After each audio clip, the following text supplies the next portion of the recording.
Hi everybody, I'm Fran Spielman and you are watching The Fran Spielman Show.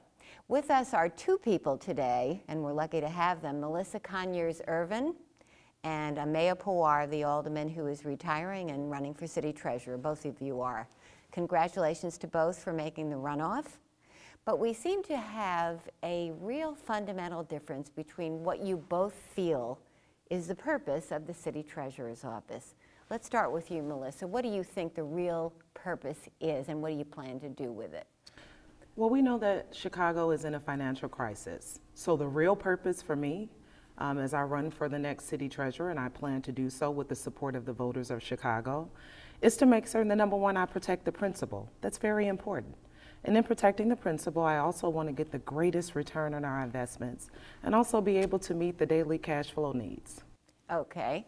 And you, Ameya, have a far more idealistic and activist approach to this. Talk about what you want to do. Well, I think this next election is really about moving away from the status quo. If we're going to prevent massive tax increases to fund the pensions, what we need to do is reform our relationship with the big banks, reform our relationship with Wall Street, stop sending so many dollars to manage our dollars, and really provide a highlight to people about what we're actually doing to manage our money. I think there's a way to be an activist investor. I think there's a way to move on social good, and I have a record to do that. I've worked on government reform, financial transparency and ethics in my time in city council, and social justice.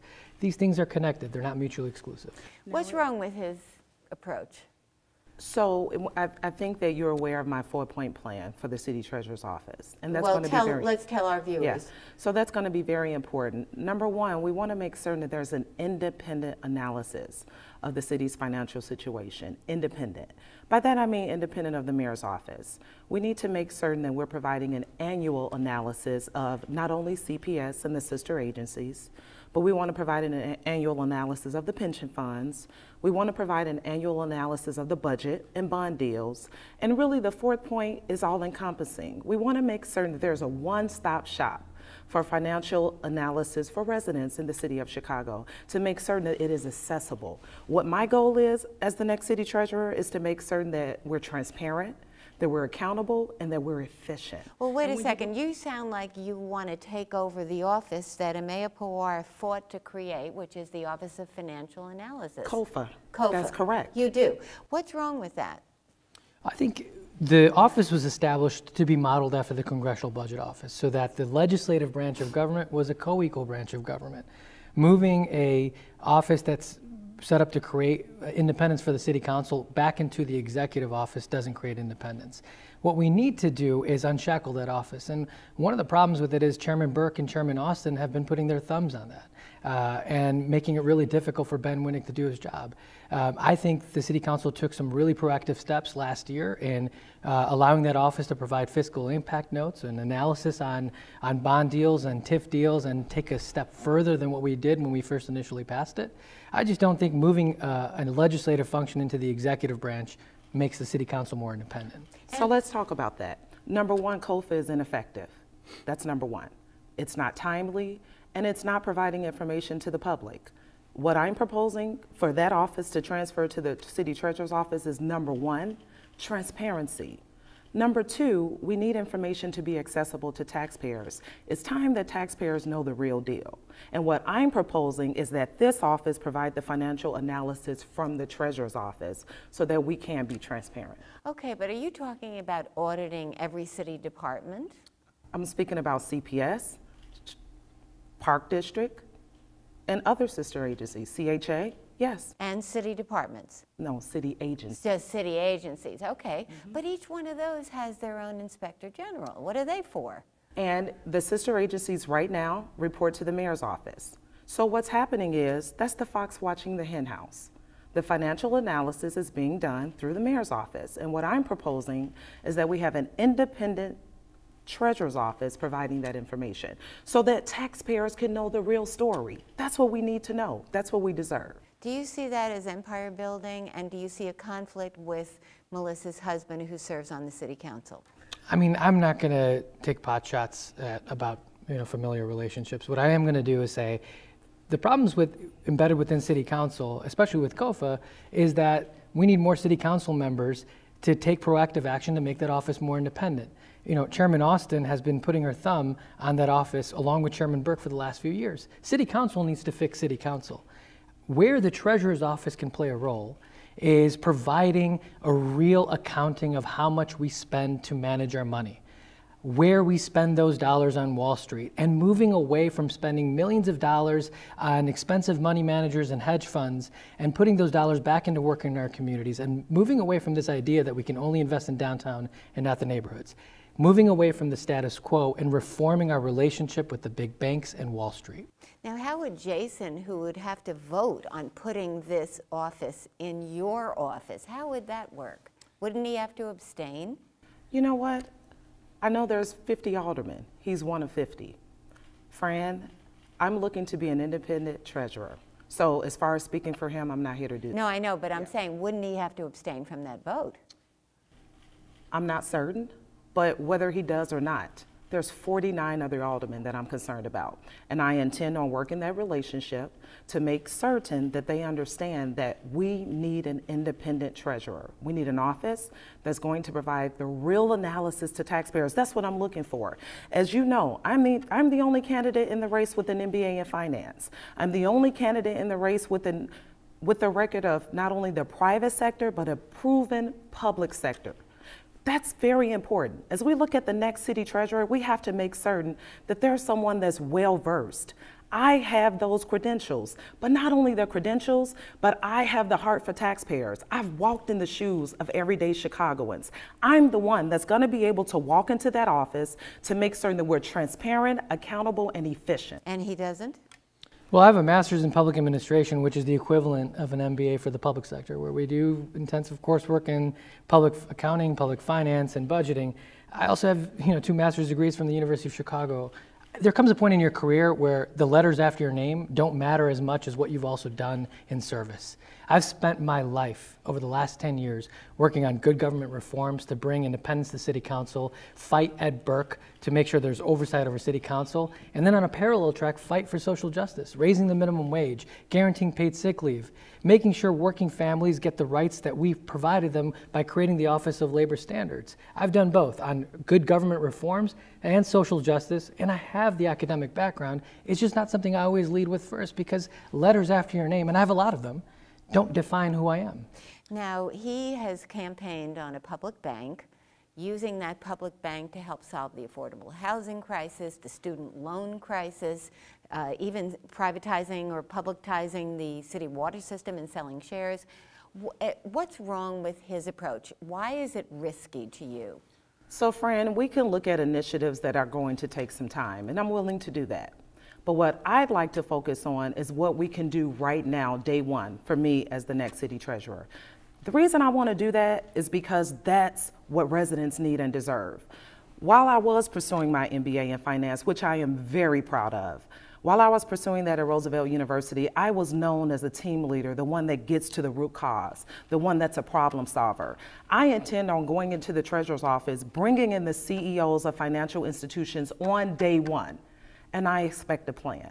I expect a plan of how we're going to address the unbanked and underbanked population. That's what I'm looking forward to doing on day one. That's what we need to talk about in this treasurer. So you're going to demand that they open branches and start loaning to businesses in South and West Side wards in exchange for becoming city depositories, or so what? If you heard my statement, the statement was I'm going to expect a plan from them. They're the financial institutions, and we need to expect a plan. Okay. Now, Melissa stood with Peter Garapi the other day, and Peter said that the treasurer's office isn't about headlines and hashtags, hinting very strongly that you are a publicity hound who is going to take very big chances with the city deposits, and that there's a great risk to that. What do you say to that? I was taught to not tear someone else down, to build myself up. The reason why my work over the last 8 years, the work that I've done with my colleagues in City Council to pass over a dozen pieces of legislation on government reform and social justice gets attention is because it helps people. I don't use fear to generate attention for myself. But they're saying it's risky. that if you make subprime loans to help people out of the student housing crisis or, I mean, the student loan crisis and the housing crisis, whatever, that you're risking losing taxpayers' money at a time when we're facing $1 billion spike in pension payments. I think the goal is to move away from the status quo. The amount of money we pay every year to the banks for interest on our bonds, the amount of money we spend every year to manage our dollars with big banks, the amount of money we spend every year so that hedge fund managers and private equity managers can take a slice of our dollars is what's driving tax increases. If we want to prevent future tax increases and get better returns for our dollars, let's address the issues that are impacting people today. It's about investing in our neighborhoods, not just prioritizing downtown. It's about moving away from the status quo. And it's about addressing the issues that are impacting working families every single day in the city of Chicago. Whether it is student loans so you can unleash an economic stimulus, whether it's investing in affordable housing so more families don't get pushed out of Chicago, or whether it's investing in investments that don't pollute our environment. I'm the only candidate here that's refused money from big banks and fossil fuels. We will divest from fossil fuels and put those dollars in green infrastructure on day one. So let's talk about investment in communities. I bring a unique perspective to this race, which I am so very proud of. Being born in Inglewood, raised on the west side of Chicago, being raised by a single mother of 3 girls, my mother being a union member for over 24 years, me watching her fight for a livable wage. That's why I've been endorsed by hundreds and thousands of men and women from the Chicago Federation of Labor and its subsidiaries. That's why.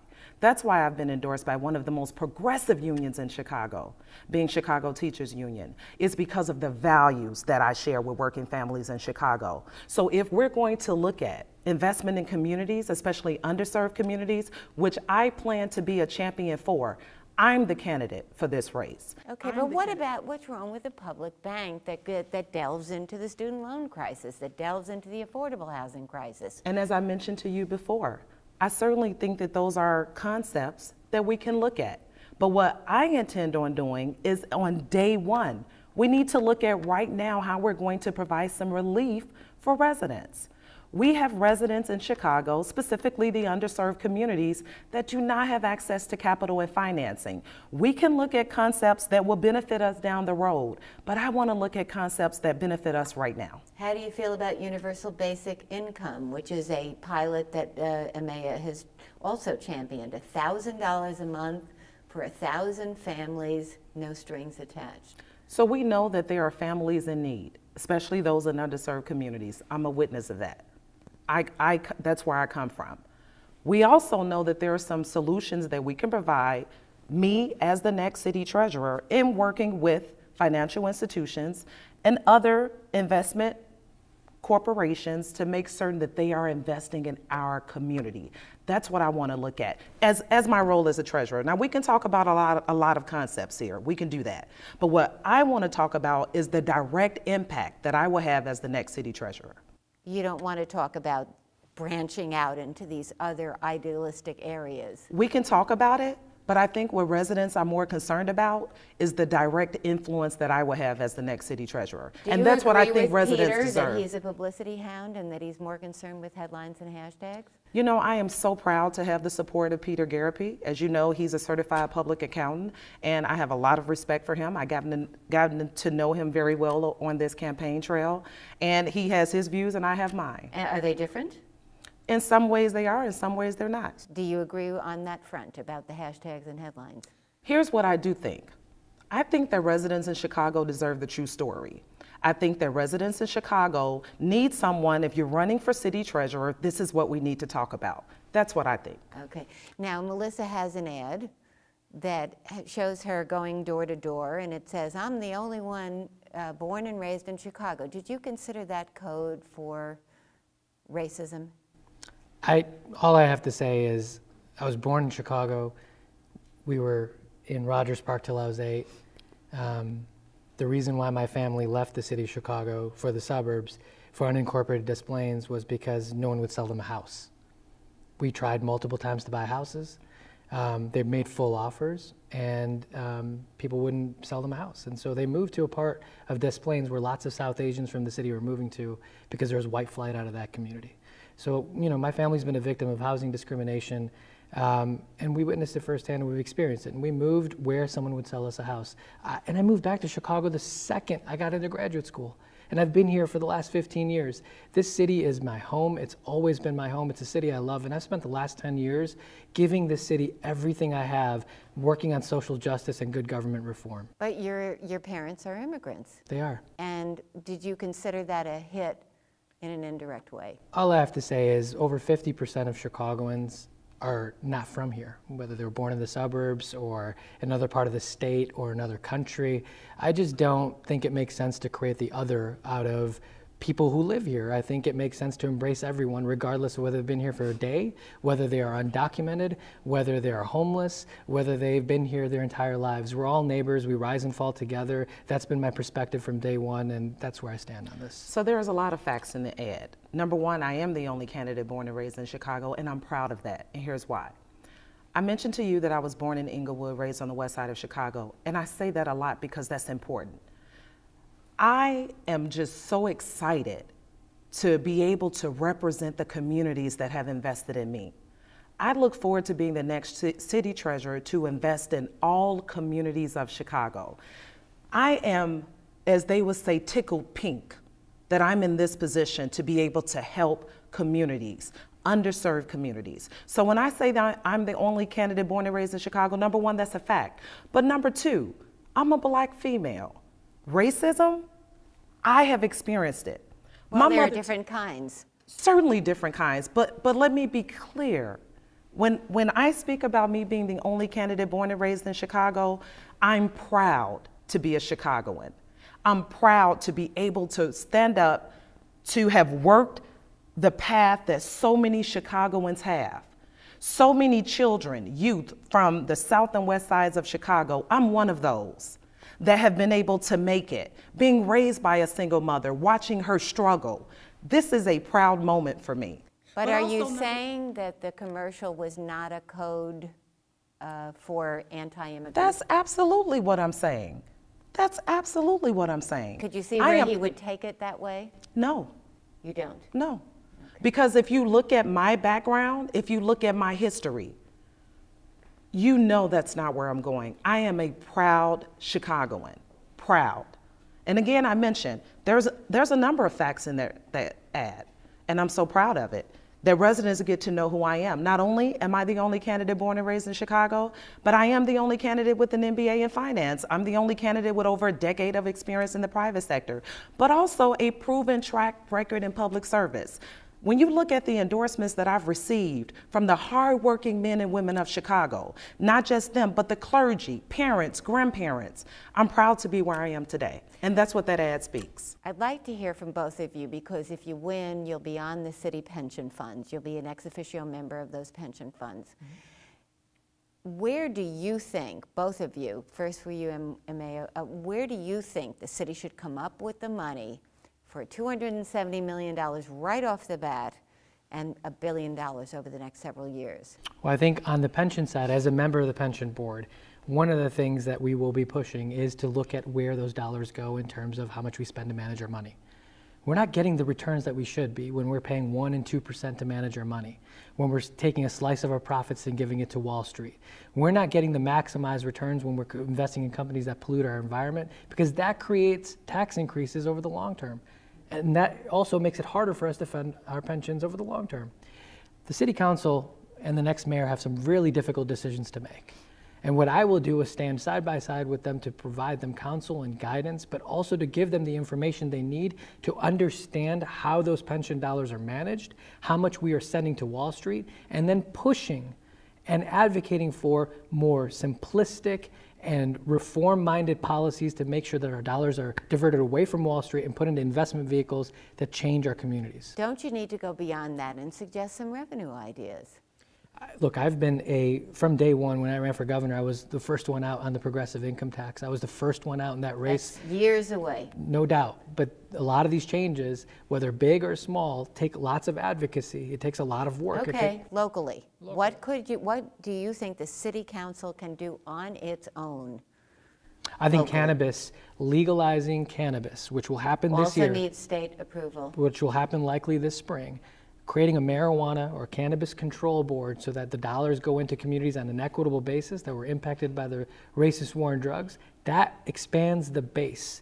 Expanding the tax base makes it possible to generate additional revenue to pay for pensions. Refinancing student loans and tying it to residency grows our city's population, so we can reverse the decades-long decline in population that we've experienced. We need to grow the pie, grow the city, and get more people living here from across the Midwest and to stay here long-term, and that is the best way to do that. So I'm glad to know that Mr. Pawar favors, and I will say that based upon what you said, favors one of my 4 points, which is to provide an analysis of the pension funds. That's what I want to do from the Treasurer's Office, which we are not currently doing. And here's why. Because we need to make certain that our pension funds are the healthiest and providing the greatest returns. That's my role as the next city treasurer. Now, again, the next mayor and city council, they have some very tough decisions to make. But what about you helping to guide them and suggesting to them where should they look first for revenue? Now, let me say this. I think that's a very important point you just made about helping to guide them. As the next city treasurer, coming in as an independent city treasurer, I intend on being a watchdog of taxpayer dollars. And in doing so, I would only hope that the next mayor, that the next city council will welcome me to the table. I certainly will insert myself, but I would only hope that they will welcome me to the table and ask for my ideas. And if they do so— I want to hear some of your ideas, whether they welcome you to the table or not. Certainly, there's many ideas. Go ahead. Number one, well, we know that there's a lot of talk about cannabis. We know that. But there are so many other ideas as well. We could look at casino. There's so many ideas that we can look at. I think that, and Fran, we can go here. Everybody keeps talking about marijuana and casinos as if it's some kind of panacea that's going to happen tomorrow, or regulated income tax. I get it. What local source do you favor that the city council could do on its own tomorrow? So, to be honest with you, Fran, as the next city treasurer, because I'm going to stay there. I'm sorry. I'm going to stay there. And the reason I'm going to stay— No. I'm going to stay there. But here's why. Oh, you're not going to use it as a stepping stone, you mean? No. As the next city treasurer, we have to talk about the role of the treasurer. My role as the treasurer for pension funds is to protect the principal. It's to look at how we're investing those funds to make certain that we're providing the greatest return. But in doing so, we need to look under the hood. We can no longer kick this can down the road. The next mayor and city council, they have a big task ahead. Now, if I was running for mayor, sitting in front of you, certain I'll be able to sit here and say, there's a lot of ideas that I have. If I was running for alderman, I'll be able to sit here and say that. But I think that I am going to reserve the right to allow them to come up with the concepts. I welcome to sit at the table, but what I'm going to do as the watchdog of taxpayer dollars is to look at how we're managing those pension funds, to make certain that we're managing them in the best way for taxpayers and that we're getting the greatest return on our dollars. That's what I intend on doing. Before we go, how do you see the mayor's race going? I don't know. Does it look like it's moving in one direction right now? I mean, Lori Lightfoot seems to have momentum with the Willie Wilson endorsement, the firefighters, Latino Leadership Council. What do you think? I mean, I think certainly as an analysis, separate from being a candidate, I think Lori certainly has the momentum. But I'm running for city treasurer as an independent. I beat the political machine 8 years ago. I've always remained independent of all the institutions. I'm not taking a position in this race because it is important that as an independent elected official that is going to be an executive, it is important to steer clear of this race. How do you see it? We have less than a month ahead of us. We'll see how it goes. You don't see it moving in one direction? As of right now, things happen and change so quickly in Chicago, Fran. I don't know. Okay. We'll let the voters decide. Best of luck to both of you. Thank you so much. May the best woman or man win. Thank you. And that's it for today's show, brought to you by AARP, which invites you to attend 2 free community panel discussions about key issues facing our city. March 13th on the South Side, March 18th in Pilsen. To sign up, go to suntimes.com/AARP-forum. And I will see you next week.